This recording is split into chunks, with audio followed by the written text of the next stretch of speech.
In gergo radiofonico si chiama alta rotazione. Sono i brani musicali che vengono trasmessi con maggiore frequenza nel corso di una giornata. A Rossano Veneto è sicuramente in cima alle classifiche di ascolto il brano che attacca direttamente il sindaco Marco Zonta e le sue scelte politiche e personali.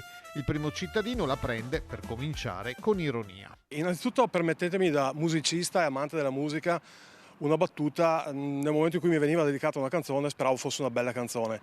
Invece purtroppo chi l'ha pensata e scritta forse è talmente stupido che neanche con l'intelligenza artificiale è riuscito a fare qualcosa di decente. Ma dalla valutazione artistica Zonta passa al contrattacco, entrando nel merito del testo che nella ritornello lo definisce traditore, con riferimenti anche alle sue relazioni sentimentali. Questo è un fatto estremamente grave, non perché riguarda personalmente me, ma perché dietro l'amministratore ci sono comunque delle famiglie, ci sono in alcuni casi dei figli e questi vanno comunque sempre tutelati.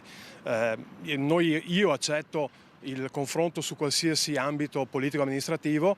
Quando si cade sul personale, poi lì ci si vede in altre sedi. Noi abbiamo già presentato delle denunce, faremo una segnalazione alla magistratura e aspetteremo il corso degli eventi. Gli inquirenti faranno le loro indagini per provare a risalire agli autori del brano.